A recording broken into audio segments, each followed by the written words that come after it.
So today is June 9th, and Venus and Jupiter are conjunct in Cancer. Now, if you're into astrology and if you're on the socials, you will probably hear some people talking about how this is the luckiest day of the year. It's the luckiest day for money, love, good luck, and abundance. And that's true. But here's the thing with astrology. Much like everything else, it's not just about this sort of surface level thing. And I think that's the thing that's honestly really annoying me right now. There's been a lot of discourse about Venus and Jupiter conjunct in Cancer, right? And I find that people fall on one of two sides. They're either like, this is going to be roses and rainbows and unicorns and money is going to be spewing out of your ass, right? And then other people are like, yo, my life is miserable right now.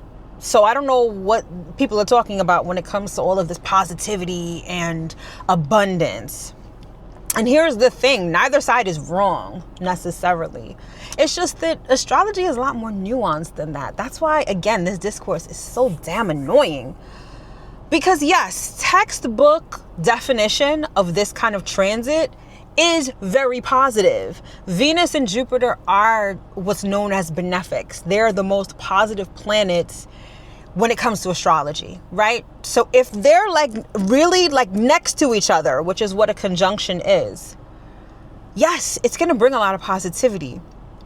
But here's the thing, and this is where I think my perspective really comes in handy. Not to say that it's the best perspective. It's because I'm an attorney by trade, right? And the one thing that became the most invaluable piece of advice or perspective that I gained when I was practicing is that you can have a law that's on the books, but the real life implications and the interpretation of that law is based on real life and lived experience.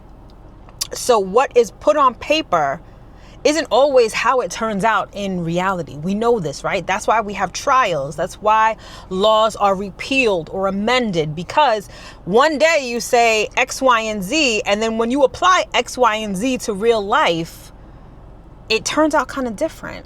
And astrology is the same thing, right? Yes, Venus and Jupiter are crazy positive.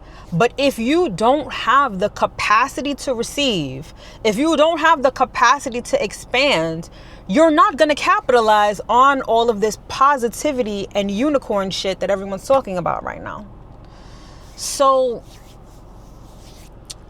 let me just tell you what this transit means, point blank period.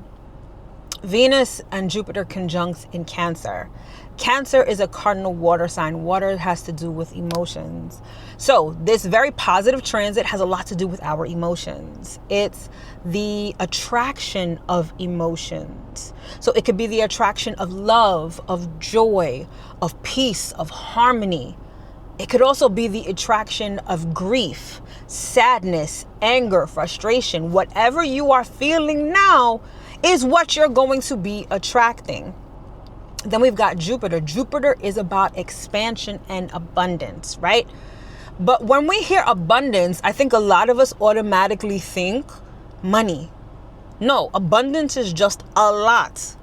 And if we're talking about Jupiter in Cancer, we're talking about a lot of emotions, whatever those emotions are. So at base level, this particular transit is the attraction and expansion of emotions, whatever those emotions are. So for some people who are in the midst of joy and euphoria and positivity, not only are you attracting that to you right now, you're also expanding that as well. And when you expand that, what that looks like in reality is if you're feeling happy, you attract and experience more happiness. This is what all the manifestation people are talking about, right? Being on the wavelength, being on the frequency of it. But if you're having a hard time in life right now, if you're feeling grief, fear, sadness, that is the energy that you are attracting and expanding as well. So when people are like, I'm not having a positive experience with this, and then they're saying, oh, astrology is bullshit, or these astrologers don't know what they're talking about, it's because they are not tapping into, or they're not addressing the nuance of what this energy means. right? It's not just positivity. It's whatever you're experiencing, that's what you are going to attract, and that's what you are going to expand. Point blank, period. Now, I wrote about this on Threads earlier this morning, and I used this example, okay? Imagine that there's a dope-ass party, right? Especially now with Knicks in the finals. Yeah, I'm a New York girly, so keep that in mind. We've got the World Cup coming up. There's a lot of parties, right? And so imagine that there is this amazing party. Everyone's going to be there. It's like the party of the year, right? Now, if you have money and you have time, you could afford a ticket. You could afford to get a new outfit, a really dope outfit. If you're into that lifestyle, you could probably rent a car so you could flex on everybody when you get to the club. You could get VIP, bottle service, all the things, right? So your experience of that party is going to be amazing. And yes, everyone's talking about it's the most amazing party of the year. And yes, that's your experience of it. But if you have no money, if you don't have money to get a new outfit, maybe you can just scrape a little money just to get a ticket, but you're in Gen Pop, so, it's crowded. You got to fight people to get to the bar to get the drink. You may not have the best experience, right? The party still exists. Your experience of it depends on where you are at right now. So the positivity of this transit is here for all of us, right? But if you don't have the capacity to receive, maybe because you are depressed right now, maybe because things aren't going the best for you, then you're not going to really experience the positivity of this transit. Meanwhile, if you are in a good place, if you are, feeling good, looking good, you're loved, you're supported, then boom, that's the experience you'll have, right? Also, we need to talk about Cancer. Cancer energy can be really tough to traverse because oftentimes it deals with our basic emotional needs.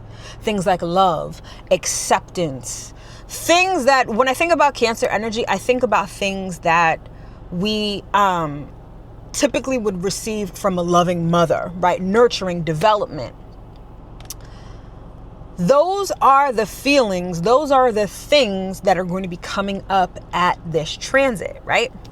So whether you are loved, whether you are supported, whether you are accepted, whether you have the things that you need in life to make you feel your best are kind of the subjects of this particular transit. And this could be hard to traverse because maybe this transit is showing you that you don't have those things, that you are experiencing a lack of love, a lack of acceptance. That in itself can feel like shit. However, I find that information is invaluable because experiencing the lack of it brings your awareness to the fact that you don't have it. And when you have that awareness, now you can do something to change it. Imagine, right? You are a Capricorn rising, so Cancer is your 7th house of relationships. Now, everyone's talking about, since Venus is the relationship planet, that your relationship is going to thrive. There's going to be love and there's going to be like all the things, right? But your relationship right now is really shitty. Maybe your partner cheated on you. Maybe, things aren't going well. And you're like, what's really good? Because this is supposed to be a great transit. This transit is showing you where you lack those things. So now you have the ability to say, okay, maybe this relationship is not meeting my basic emotional needs. And now whatever you do with that information is really up to you. However, that awareness is invaluable. That is the gift. When people talk about Venus conjunct Jupiter, this is the transit that brings gifts. But sometimes that gift is awareness. It's not the fun and the positivity and all the unicorn shit, right? What you do with that awareness is the gift. So please do not despair if you're not having the best time right now. This transit is going to be active and potent until around June 14th. So we have a good 6 days to see how this energy plays out. Now, for some, you're going to come in here and say, I'm having the best experience, right? And I put this, I put this sort of discourse on Threads, and some people have already responded, yeah, I'm having a great time with this. That's great. I'm not here to discount you, right? But other people are feeling less than satisfied and they want to know why. And this explanation is for you. This is why, right? And some people are like, yo, this isn't what it's cracked up to be or whatever. That's life, baby. Life isn't always cracked up. It isn't always what it's cracked up to be.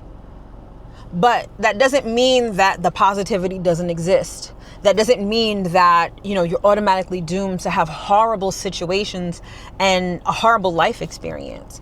The beauty of this, apart from the fact that you could experience a really positive time with this, again, is that awareness.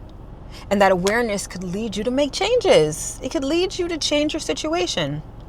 Now, the other thing I'll say about this, which is a really technical astrology thing, is it depends on where this is happening in your natal chart. Wherever Cancer is, the house of Cancer is where this is playing out. But I also want you to understand something. Not all houses have the same kind of energy. If Cancer is your first, your fourth, your seventh, or your 10th house, this is really dynamic energy. This is the energy of initiation. So you may feel this energy, for better or for worse, pretty, intensely, right? Or this could be a situation where it spurs you into action. No pun intended. I'm a Knicks fan all day.